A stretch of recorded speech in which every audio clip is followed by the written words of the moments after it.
Well, good morning, everyone. I think everyone is just sort of clicking in to join us, and I hope everyone's day is going well so far.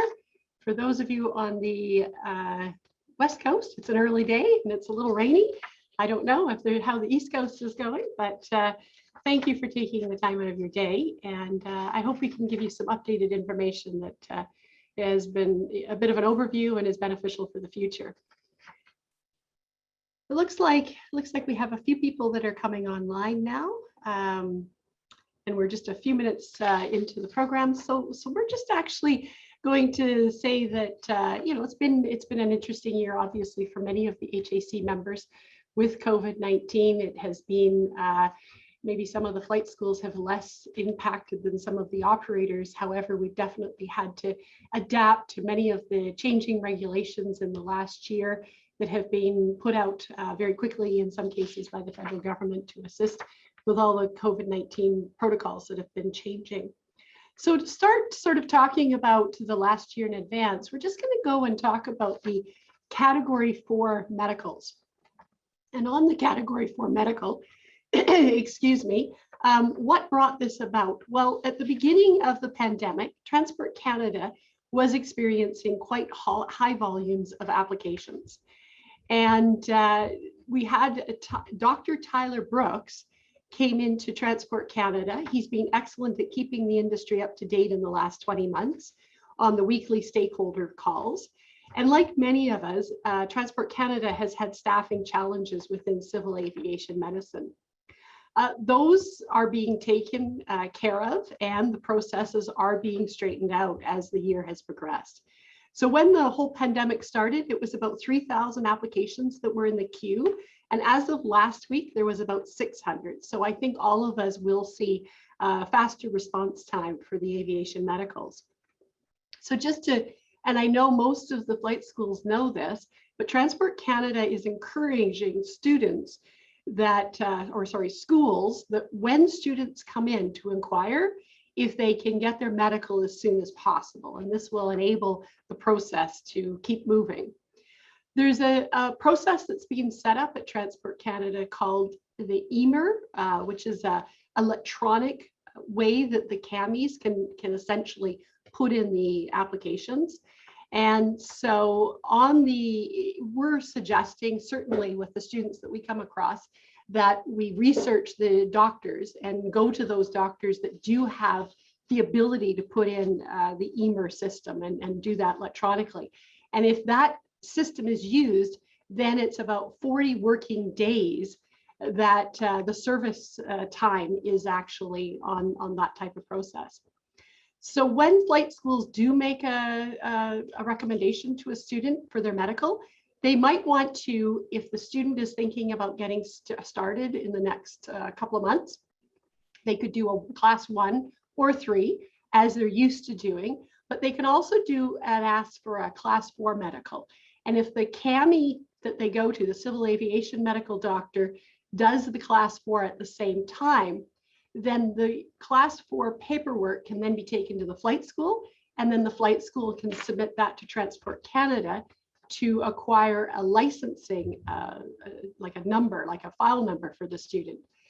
The issue has been in the last year that some doctors think that they have to submit the Category 1 and the Category 3, or the Category 4 paperwork. And so what is happening is Transport Canada is telling the doctors, no, we don't want the Category 4 paperwork. And so some doctors are under the impression that they should not be submitting the 4, which they shouldn't, but they actually get the impression they shouldn't be doing it at all.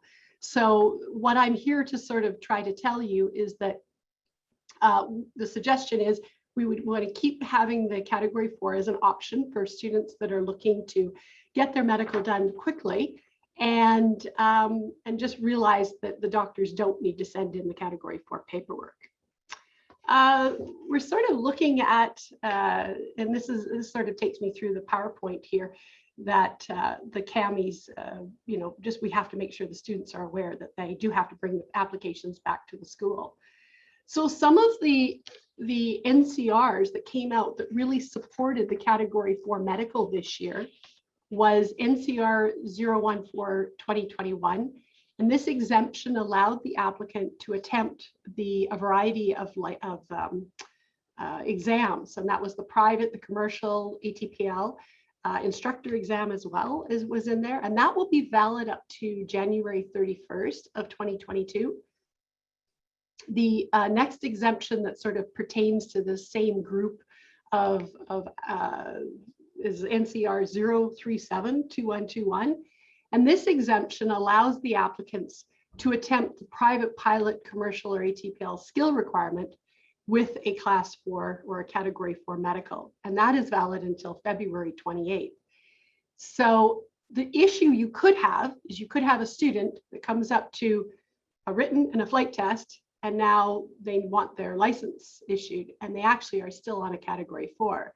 So obviously there's a little bit of a risk with that, and that's part of the reason why it's very important to send the person to a civil aviation medical examiner. And the last exemption that relates to this is NCR 117/2020, and this exemption allows for a physician that has done a category 4 to sign for a student pilot permit, and that is until November 2025. So it's actually quite a long distance away from this exemption expiring. I would like to get some feedback from people, especially at the end of this, as to this, if this is working for you and if these exemptions are still needed. Some of the updates, and they're a little bit random, I'll admit on this, is the Transport Canada updates that I've noted over the past year, is that we had the commercial written exams have been conducted at specific flight training units, and those FTUs have had to have integrated programs. And so for those of you who are kind of new on the integrated program, Serge is going to be talking a lot more about that, but to date, it's only fixed wing schools that have the integrated program. So it will be selected fixed wing companies that we're seeing those exams being done. There are ongoing discussions to include the helicopter exams also being added. I think that it's probably a larger conversation because there's a change to how the actual exams will be. Transport Canada is actually looking at a contractor and going forward how a contractor can take many of those exams. So I think we'll just see generally a change. One of the things that happened in the past month and a half is that I became actually concerned about how long it would take for the foreign licenses to be processed. We obviously have a skill shortage in our country. And as things start to open up from COVID, the concern that I had was the concern that I had is that people would come into the country and then they may wait for a long time to get their licenses processed. And this might be very off-putting for people that had sizable experience that were trying to enter our industry. So there's conversations that are going into that right at this point. Transport Canada expects to continue with their weekly stakeholder calls to gauge the industry feedback. And for this reason, I'd like to let everyone know that I'm usually on those calls. And if you do have things that you would like to have some attention, I have some ability to move those forward. So please let me know. And I thought this was interesting. It came out of the ATAC conference that the ADSB is currently in use above 29,000 feet, not affecting a lot of the rotary people. 12,500 and above is expected to be February of 2023. And then what does affect us is class C, D, and E, which is now being coming out at about 2026. So, you know, that's a fair ways away, but it's interesting just to see what those times are. The other comment, there's been floating around this term of micro credentials. Certainly on the fixed wing world, and almost like the AME logbook, where a person has a task or a skill. It may be a short duration course, it may be a weekend, it may be 2 weeks. And so there's a certain amount of information that they've learned. And so Transport Canada is looking at how that micro credential could be actually wrapped up and be of some benefit to pilots. I don't think this is very much an idea at this point. This hasn't actually come out to any fruition. But later in the program, we're going to talk about how industry might actually make suggestions to micro credentials to some of the pilots that we have coming out of the industry. All of you, I hope, if you have had a chance or you've heard about the pay equity plan that was actually announced this summer.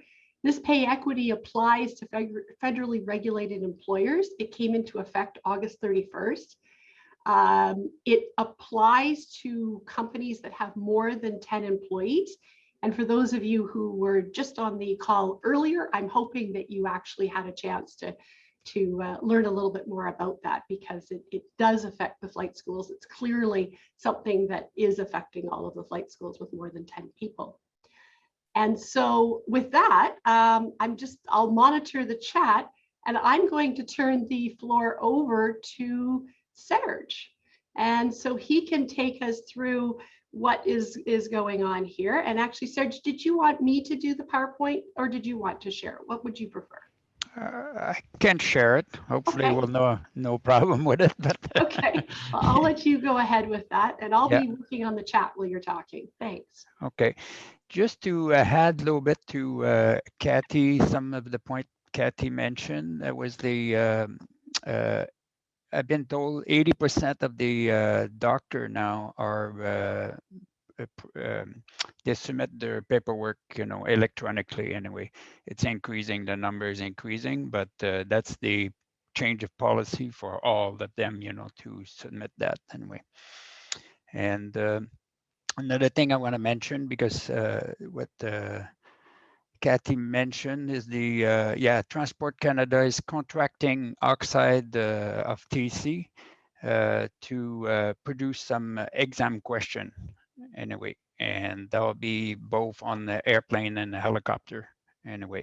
It's not completely the contract is not complete yet, but it's coming very soon. Okay. And let's see, yeah, that was it. And I'll just share the presentation I got, and some of the, I will mention a little bit about the exemption also, just adding what Kathy had there. Let's see, and just begin that.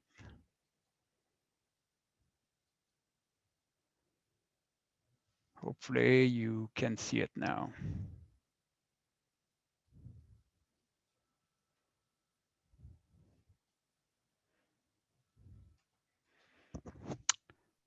Serge, I'm just seeing you. You see it? No, actually, I just see you. Okay, hold on a second. Yeah, one more thing, maybe. Perfect. It's working now? Yes, okay, it is. Perfect. Okay, talk a little bit about the change to come, and some review of some issues, and some exemption also. I'll just add what Kathy talked about a little bit about the exemption. I'll just add to it. Approved Tendering Organization, ATO, and that was on your the agenda to talk a little bit about ATO. Right now, there are 2 pilot projects for ATOs. One of them is an airplane FTU, and it's Air Richelieu, and they're working toward becoming an ATO. It's in the process. And the other one is actually a simulator company. It's Flight Safety International. And for Flight Safety International is only for the type rating. And that's the way I understand is, but they're looking more at the airplane side than we right now. I don't know if they'll become that'll be the case for helicopter also. But if it's the case for helicopter, I think it'll be a little bit more like more size of a S-92 or something like that anyway. And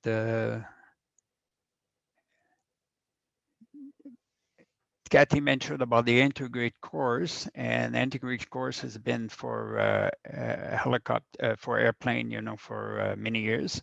And I've been working on a paper regarding this, having an integrated course for helicopter. And basically this is the number a little bit, it's still a draft, but the number I came with. For commercial pilot license, helicopter integrated course will require a minimum 120 hours of commercial pilot flight training in helicopter, and this will be restricted to daylight flying.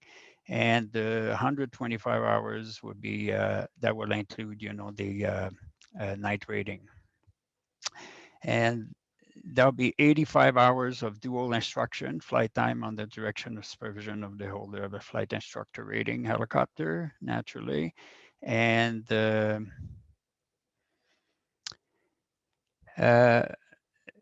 naturally, somebody can admit it, if they got a private license or without a private license.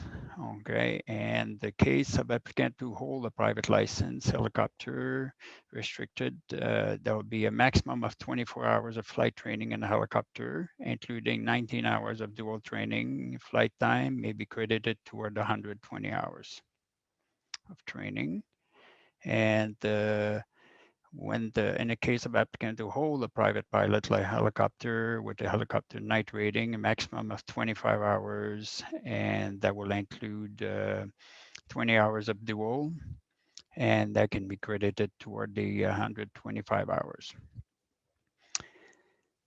An applicant shall have complete, okay, this is for not integrated course, okay? This is following exactly what's ICAO. The licensing manual for ICAO. Its applicant shall have completed 150 hours and 35 hours of solo and 10 hours of cross-country pilot and command flight time. And following an issue of a private, okay, that says a little bit, I'm going back there. I don't know why I mixed up anyway. But following an issue of a private pilot, the helicopter Canadian by Canada, another country, state, shall have completed 85 hours of commercial flight training in a helicopter. Okay, this is when you got somebody's got a private license already, and they're going, whatever, in Canada or outside of Canada. And that will include 57 hours of dual instruction flight time under the direction supervision holder of flight instructor, naturally. And this is also a credit with the airplane. And basically this credit is exactly the same thing than we got for airplane right now for when you're going, for, yeah, it's identical, than the one airplane. Anyway, that's exactly the same number. And that will be including, 80 hours of dual instruction flight time and 20 hours of solo flight time. This was different in the past, but I don't see any reason why it should not be exactly like the airplane side anyway. Validity of another subject, validity of the instrument rating. Okay, we already know about the 666. Okay, to maintain after 12 months to maintain your validity of our instrument rating. This is coming from TSB. It's a recommendation from TSB. What they want to have is every 6 months, basically, the 666. That means if you don't have the 666, this is not official yet anyway, but if you don't have the 666, on the first day of the 7th month, basically your instrument rating is not valid. Okay. And like I said, this is in the work right now. Pilot training record, just to review that a little bit to make sure, when you're filling up the flight school or filling up the flight test report, the pilot training record, sorry, this include the remark page. The remark page have to be filled up, otherwise the pilot training record is not complete. And just to make sure, this is done. I saw some pilot training record with no remark at all, and this is not really acceptable. Each time the instructor conduct a prepare instruction should be indicated in the PTR. That's mean when you got, you know, we're showing in a PTR, you know, usually it's a P, you know, for prepare instruction. Many exercise, we know we do more than one prepare instruction. That's mean make sure, you know, you got prepare instruction. If you do a prepare instruction, you indicate it, you know, on the PTR. That's mean maybe you'll have 4 or 5 for some exercise, you know, okay? And the exercise might be taught logically in a logical order. Okay, I still find, you know, once in a while you got some PTR, you know, and the training is questionable because it's basically, you know, people are doing, you know, beginning navigation after a couple hours, or they're doing instrument, you know, like the beginning, you know, to fly the helicopter, and you know, it's just after a few hours, and they're doing some instrument time and stuff like that. That's mean there's no logic behind, you know, it's like they're pretty rare, but this still happening, you know, when I look at the PTR. Okay, that's mean the other sides have to be taught logically. Okay, and if you don't know about it, if you need education about it, just give me a call. This is just to repeat again, you know, a little bit where I mentioned that on the past, is the flight test is not flight training time, and must not be entered in the pilot training record. Should be recorded in a personal logbook of the student, and preferable certified by the pilot examiner or civil aviation inspector. A statement could be entered in the exercise page of the PTR that the flight test was done on that date, but without the flight time of the flight test. Okay, because you don't want to confuse things. You don't want to make sure, you know, you don't add, you know, to the training time. Pilot navigation.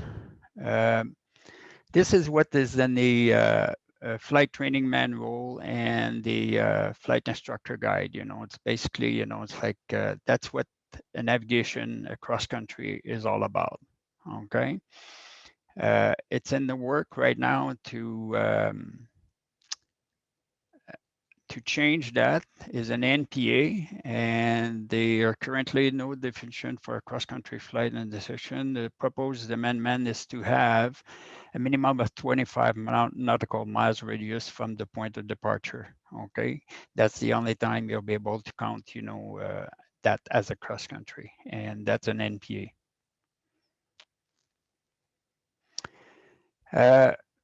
We got there. I completed, you know, last year some exemption, and that was the 2 exemption. This was in 2020. That was a forced flight school to be able to teach entering and leaving a helicopter in flight.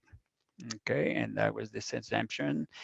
And the other one was the exemption. Actually, that was 2021. This one exemption, you know, to filling up a water bucket, a belly tank, while hovering over the water beyond the where the land helicopter can reach the shore, and even an engine failure.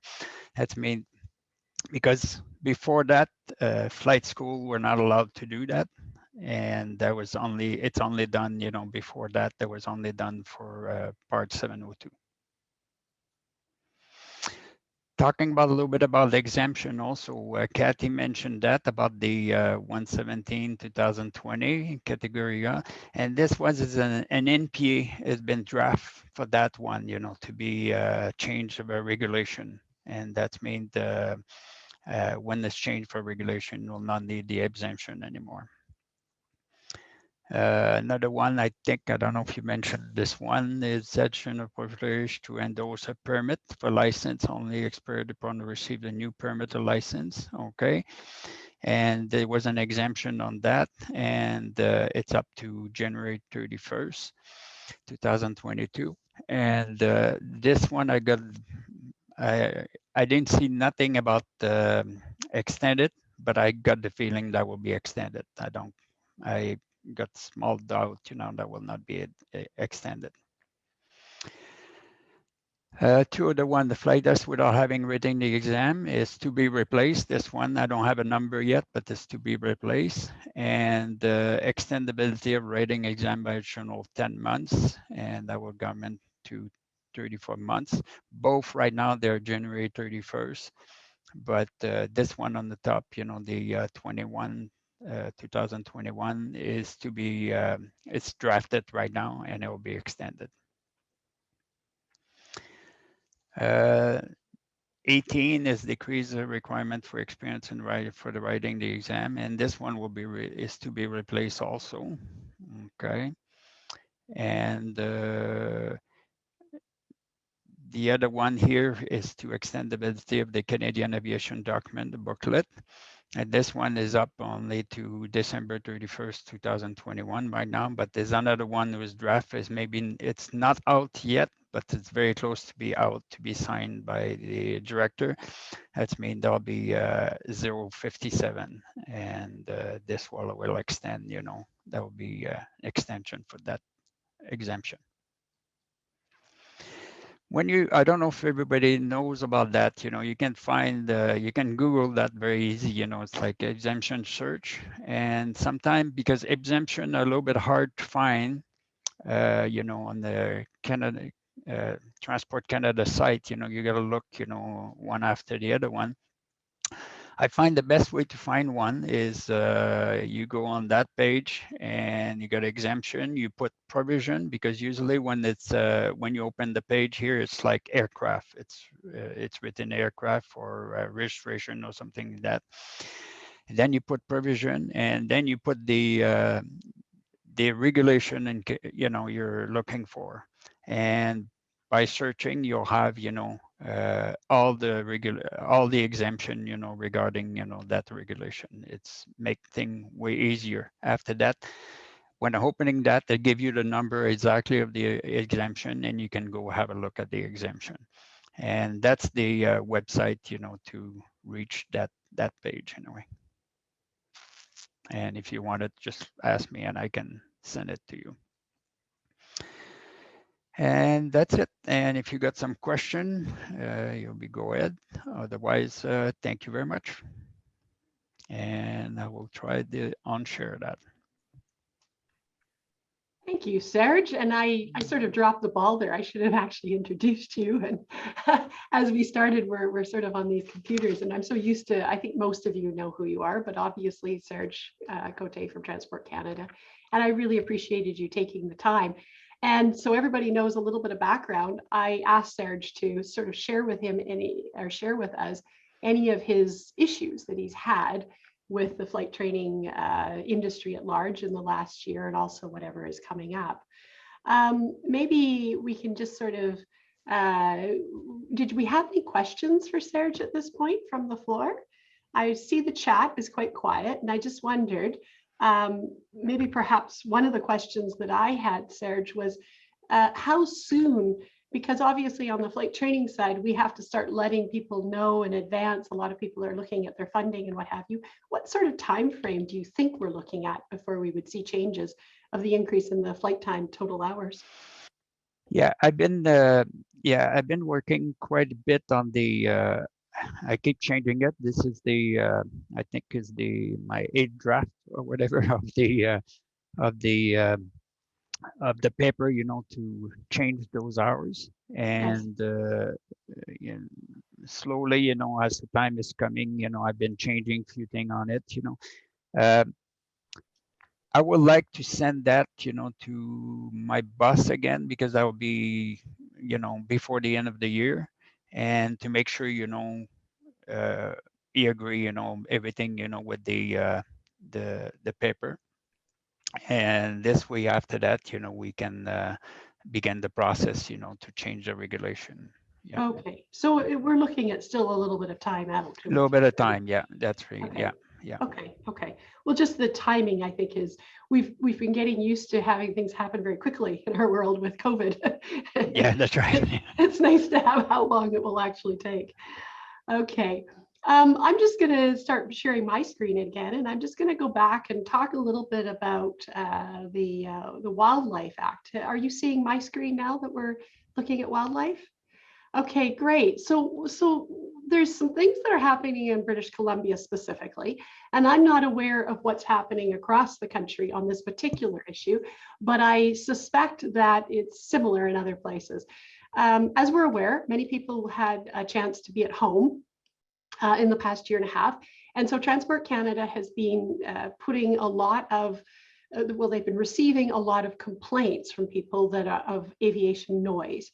And with aviation actually operations being reduced, there's something like 60% more calls of people that have noticed aircraft out and about. So as an industry, we have to be a little bit conscientious that the noise that we're producing and the things that we do are capturing people's attention at this point. So let me just explain to you what's happened. There's a little bit of background here.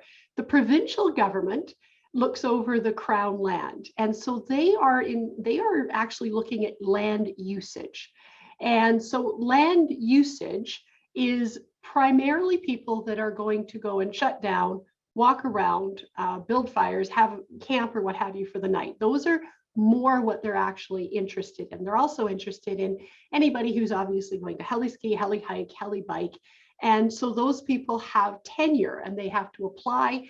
And basically a tenure process is quite a lengthy process with how you know the land will be used and how things will be mitigated. Many of us on this call are obviously not. We're simply utilizing these areas to provide flight training for people. And what we don't want is we don't want that necessarily to be clawed back so that we have less options. That's where our focus is. The other group besides the provincial government on the Crown land is the scientists. And the scientists are having to, you know, fly in helicopters, and they're trying to watch what the habitation looks like, what the migration routes look like. And so they have gone to the HAC on most of the charter folks, and they've asked if they can have a lot of their data that they collect through their tracking sources. And so a lot of people aren't necessarily keen to share the data. Now, the data, the reason they're looking for that is they want to sort of see where the animals are versus where the aircraft are. And the challenge with that is seeking out only the 703 operators. It actually leaves out the flight training. It also leaves out the private individuals. It leaves out a number of people. So in an effort to try to get the goal sorted out, what I've tried to do, I'm going to try to give you some more information, is if we can help them through our SMS and our different ways within our company, if we can actually give the scientists more information of where the animals are, where they might be found, they're going to feel like we're helping them instead of simply, chasing the animals away in their area where their habitat is. So the federal government, as we all know, provides the public safety oversight, and they don't necessarily want to get involved on the provincial side. However, if there's too many complaints and there's too much upset, the federal government will need to step in. So my sort of plea with everyone here is, what do we do? So I have reached out to some of the provincial government folks. I'm actually waiting to hear back. It's taking quite some time to get the proper information that I need. So all I can do is I can share with you what I have learned so far. And my plan on this is to educate everybody so that we fly neighborly and we're providing feedback to the right people. So on my next slide, actually, I wanted to sort of share with you that if you look at the Wildlife Act fairly clearly says that no person shall do any of the following in a wildlife area except for the accordance with a permit. And that includes the conduct of a takeoff or landing in an aircraft, including a remotely piloted aircraft. When you go into the regulations, I've got the link there, the wildlife areas are challenging to find. As a pilot, we like to have maps, we like to have colors, we like to have definitions. And so when you read, it's very challenging to know where, in fact, where these wildlife areas go. So I am going to try to get, for everyone here that's interested, more map type information rather than just rules. I have not received that yet, and I will share that when I get that. The other side of this, so if we take a more of a proactive approach, knowing where the wildlife areas are, avoiding those areas. And the other side of this is the provincial government is actively starting to look at websites. Anybody who advertises, and this is where it starts to become where somebody is, and these are some of the ones I've highlighted. If you're participating in a group meal or an event of more than 15 people, if you're to light or maintain a fire, if you're to sell or offer for sale any goods or services, disturb or remove any soil, sand, gravel, or material. In other words, if you are making a trade, if you are making money off of these areas of Crown land on your website, you can probably expect that certainly the provincial government is taking note, and you may see that. So I know more of you here aren't doing that type of business, but this is what I want you to be aware of. The next apps, if you go on them, the first one is actually for sheep, and you can go to your phone, you can download an app, and then you can take pictures, you can comment on where you saw sheep and where it was, what time of year. And so that really helps the scientists. And the next app is actually on moose instead of the sheep. So if we could, as an industry, give more information of where we're seeing the sheep and where we're seeing the moose through digital means, we're going to have a lot more buy-in to maintain our areas where they are. Now, of course, people worry about giving information, but I think more information makes it so that it makes it better on both sides. The last link that I've provided is the BC Floatplane Association. This happened, actually, this came up probably in the 1990s on landing on lakes. So this isn't a new issue. And so the Floatplane Association had issues with the provincial government. They worked through those with the government at the time with a process of landing on lakes and which lakes. And so I would say that we're probably going to have to follow a similar model in the coming years. And so my main reason is just to have everybody aware of what's going on, and I'll try to keep you apprised as we go. The next thing I thought that we should probably discuss is the interim 44 is coming out and how it affects flight training units. Obviously, the federal government is actively wanting people to be double vaccinated, whether they're traveling on airplanes or whether they're on airports.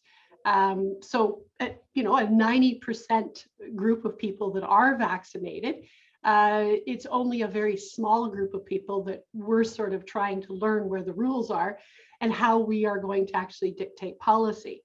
So I just sort of tried to make this as simplistic as possible. If you are going to be departing from an airport that is listed in Annex A, then the person has to be double vaccinated. If they're not double vaccinated, then there are some exemptions. You are going to, if you are on these airports and you do reside on them, you are going to need a policy. And at this point, that policy is for your employees. And Serge may have some more ideas exactly, but it sounds to me that students will become flight crew, and flight crew may in fact have a definition on this. That's, I think, where this is going, but so far, as of November 15th, you need to be fully vaccinated, or there's more or less 3 different people that would not fall into that category. Those who've had a first dose, those who have a religious exemption, and those who have a medical exemption. And all 3 of those people that would have to essentially have, they have to be tested twice a week. I've learned a little bit more. Each province has a different testing regime. In the province of British Columbia, if you're a company and you're testing employees, whether it's for something in this, if it's for transportation, or if it's just that you wish to test them, you may join a service and you may get free testing. So you may get kits every 8 weeks, and you just simply have to inform the provincial government how many tests you've used and how many positive results you've had. So if you do wish to have a testing regime, certainly in this province, there are avenues to do that. Now, in other provinces, I'm told that you can go online, buy test kits, but Now, the challenge in British Columbia that I've come up is that the students by the provincial government are essentially, the provincial government takes care of the students, and so the students are not available for any type of testing. The employees are available for testing. So this is a little bit of a wait and see. The students may, in fact, actually have to buy their own tests. And again, this is it's going as we go. And again, we're talking about a very small group of people to keep in mind. After the 24th of January, the goal would be to have all employees fully vaccinated unless there was an exemption that applied. And so if anyone has any questions on that, I would be happy to answer. And that sort of takes me to the expiring NCRs, and I maybe won't belabor the point with this. There's a bunch of them. And if you could reach out to me with anything that you feel is something that we need to ask for, we can do that. I think there's a lot of the Nick Robinson has been fantastic. He has been listening to people. He has been these NCRs have been put out as they've been needed. So I don't expect a problem if someone is finding an issue with that. And my final comment, maybe before we take questions, is I had hoped to bring a committee together of industry companies from across the country. I had commitments from roughly 8 or 10 companies.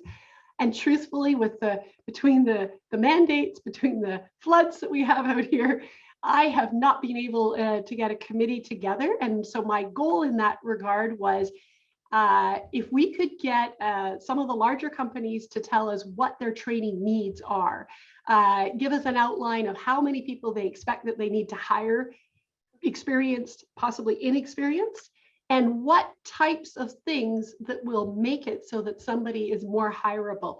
As an example, I had feedback from one operator that said that if the person was to take a course on how to load products that were being picked up by a crane, there's about a 3-day course.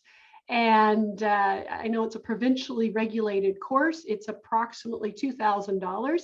But at the same time, these types of courses might fall under this micro-credential that we were talking about. And that would loop into the students where they have that come out of flight training facilities. They have perhaps certain micro-credentials that add to their type of training. And if we had feedback from the industry for what those are, this is what I would like to see that we do. And this will drive our ATO process and our integrated program processes. So that's a little bit of a future type of idea here. And so at this point, I would like to sort of turn the floor back. We have about 15 minutes of discussion, and I'll just stop sharing here that we're looking at everybody. And is everybody back on gallery here that we can sort of have a conversation? What sort of questions are coming up? I know that George had brought a question up to me, and it was about the George, are you on the call? Okay. George had brought forth an issue about, he was concerned about marijuana use. And what was happening is there was, I guess, a number of students who had maybe sort of said what the marijuana use was, and then they had to have a very stringent process to acquire their medicals at that point. So were they being penalized for being honest? And Lyle, you had a really great way of putting it. If you're going to fly a helicopter, the marijuana use is it's not really compatible. That's probably the best way to put it. So is it something that we need to, as a flight school, make sure that along with having medicals being done early in advance of flight training, that people are also aware that there's some of their social habits may have to be adapted early on in their program? What other types of issues are people coming up with here? If you want to put up your hand or just start talking, I'm free to sort of have some discussions around these things. Everybody's happy?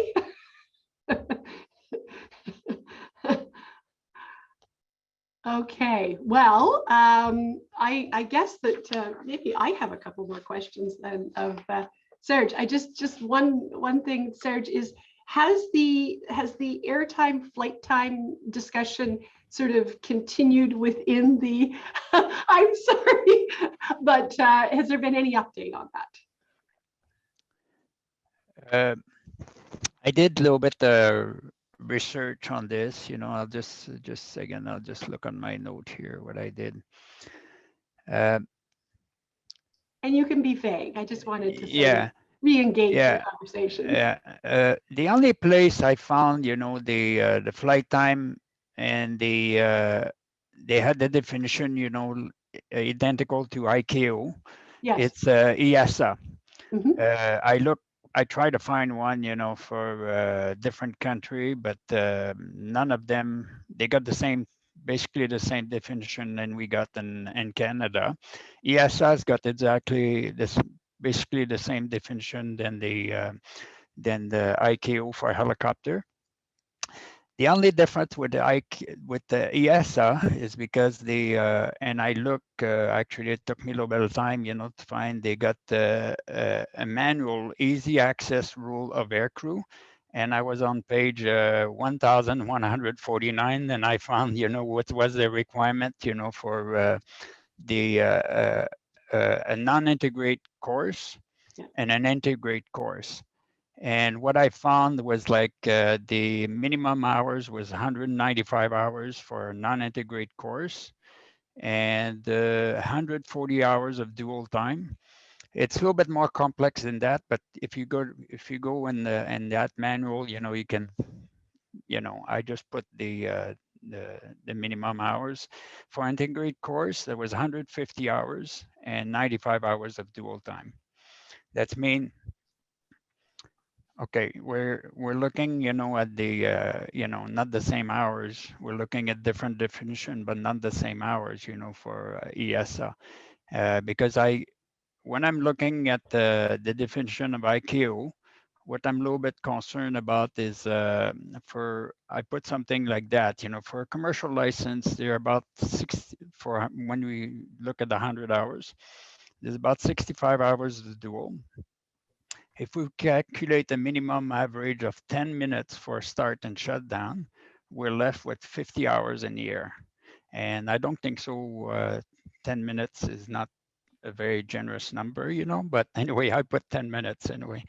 And that's my concern about that is like, it's like having, not much time in the air, it's decreasing the time in the air. And as we know, in the helicopter world, it's like, minimum hours is almost like in the mind of a student is almost a maximum hours also sometimes, because it's expensive anyway. Mhm. And that means I'm struggling with that. And because this change also have to affect, everywhere, all in Canada. That's mean the 702, 705. And it's quite a bit of work, it's like on this side anyway. It's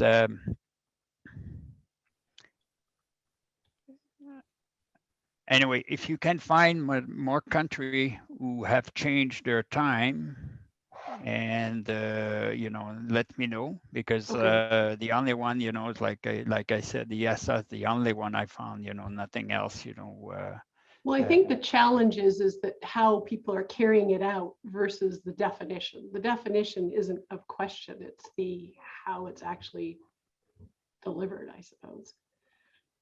The delivery of how most people do it, even if the definition is exactly the same as what Canada's definition is, everyone that I've talked to is essentially rotors turning in other countries. So even if the definition is different. So that's yeah, but more yeah. Yeah, the way I see the definition in Canada, and I got Australian for them, the US and New Zealand, and that's only few anyway. And basically, I mean the moment the aircraft first move under its own power, that's mean we're talking about the aircraft. We're not talking about part of the aircraft.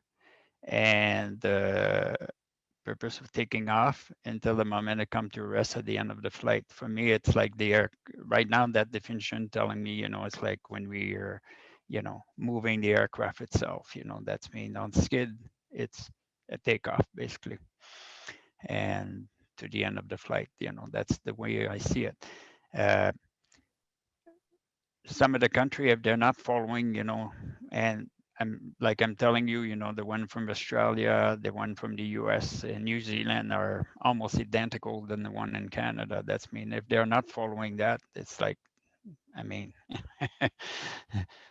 I mean, that's the thing, you know, if they go with the ICAO, but the regulation is they're not following the regulation, basically, you know, it's like. Well, I guess it's just they're defining it. I mean, I don't know. If you pick up the Yeah. phone, they seem Yeah. to sort of say that. So Yeah. that's all I Yeah. don't know. My concern is the air time, you know, it's like having enough time in the air, you know, to, because Yes. basically, you know, it's like, that's my concern about that. I just thought that as we were increasing the hours to essentially the 120, then that would sort of fall away. Yeah. But if we compare to EASA, you know, even with 125, 120, we're way behind, you know, what EASA is asking, you know, what EASA has got, you know. Anyway. Okay, well, I appreciate that. Okay, Yeah. thanks. Yeah. Did anyone else have any questions?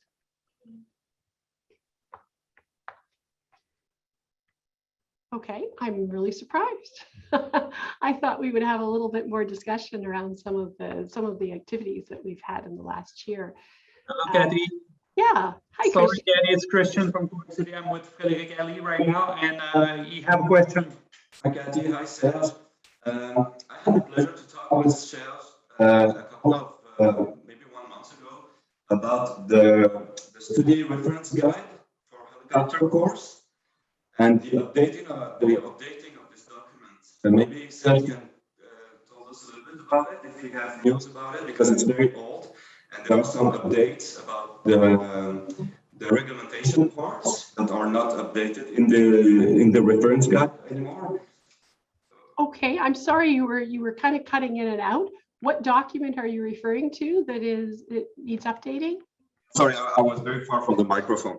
Do you hear me better? Yes, I can. Yeah, sorry about that. Yeah, I had the pleasure to talk with Serge a month ago about the reference study guide or guide. I don't know how to say it in English. It's a study and reference guide. And it's been very old for the helicopter course. And we've been talking about the updating of this document. There are some parts that are not updated with the regulations, in particular, everything concerning the duty time, stuff like this. So maybe Serge have some news to tell us about this document.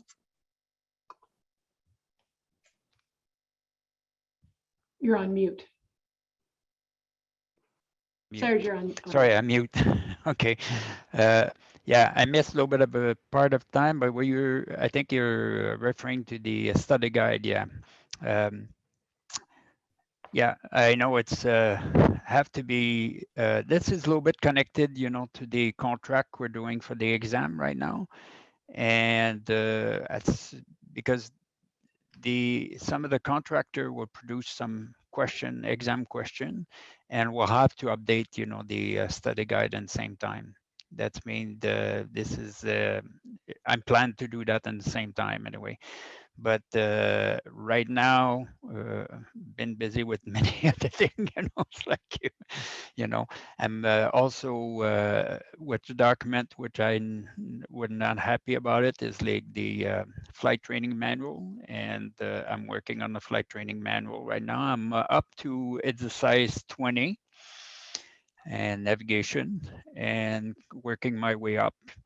And I did already, you know, for some reason earlier, you know, I did, it's a size 30 with the instrument. That's mean I'm still working on the rest right now, and I'm hoping, you know, this document have, and I kind of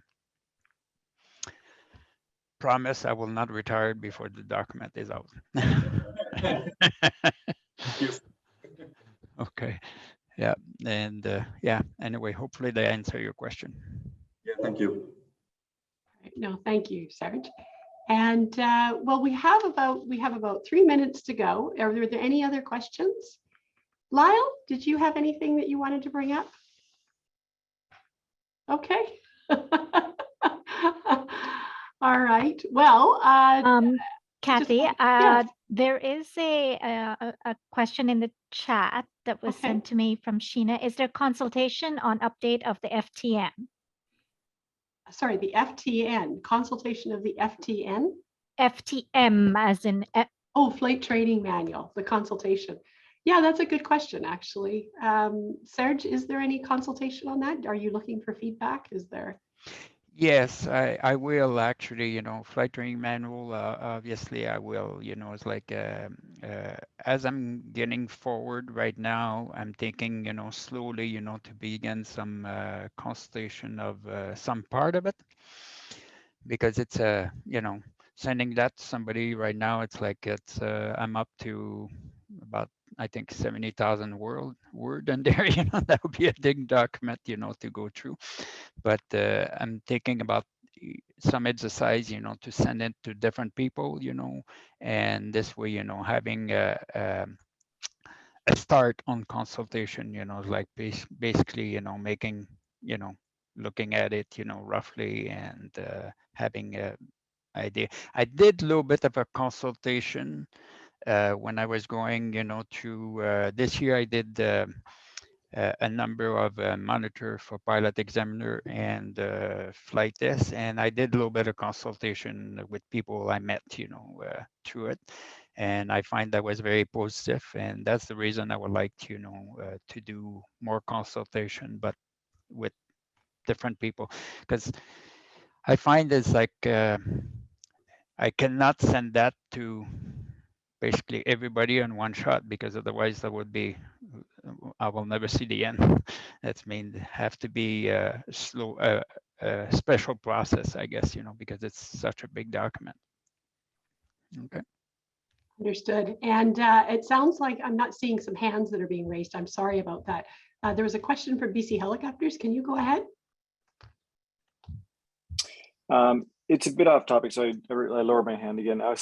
It was kind of on the topic of what was discussed earlier with just vaccines and stuff, but not on the Transport Canada side. That's why I lowered my hand again. It was on the PTIB side, so I can leave that comment for now. Okay. Well, I mean, does anyone else have any comments on? And we can come back to that.